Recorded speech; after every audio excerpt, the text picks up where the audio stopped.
હિન્દી વિકાસ મંચ દ્વારા છેલ્લા 10 વર્ષથી કાવડ યાત્રાનું આયોજન કરવામાં આવે છે। આ વર્ષે પવિત્ર શ્રાવણ માસ નિમિત્તે પગપાળા કાવડ યાત્રાનું આયોજન કરવામાં આવ્યું હતું, જેમાં ઉપસ્થિતિમાં હિન્દી વિકાસ મંચના સંસ્થાપક જીતેન્દ્ર રાયજી, મહાસચિવ ઉદ્ધવ ભગત, સચિવ સુરેન્દ્ર ગિરી, યુવા અધ્યક્ષ વિકાસ દુબે, કાવડ યાત્રાના પ્રમુખ શૈલેષ ભૂમિહાર સહિત હિન્દી વિકાસ મંચના સભ્યો ઉપસ્થિત રહ્યા હતા।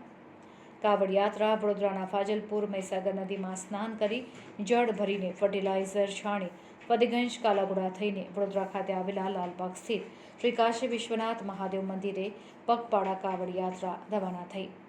લાલબાગ સ્થિત શ્રી કાશી વિશ્વનાથ મહાદેવ મંદિર ખાતે આવી પહોંચી હતી, જ્યાં જલાભિષેક કરી કાવડ યાત્રાનું સમાપન કરવામાં આવ્યું હતું।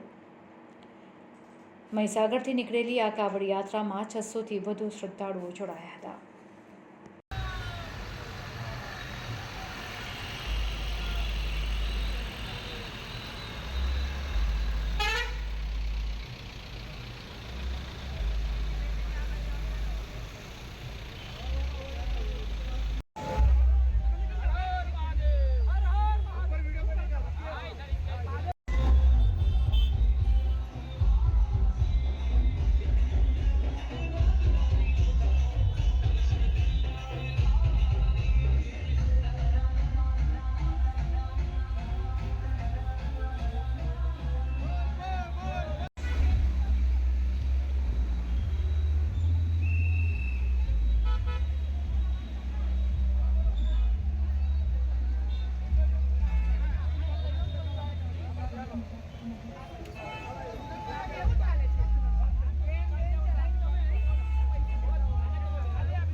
શ્રાવણ મહિનાની અંદર કાવડ યાત્રા આખા હિન્દુસ્તાનમાં નીકળતી હોય છે।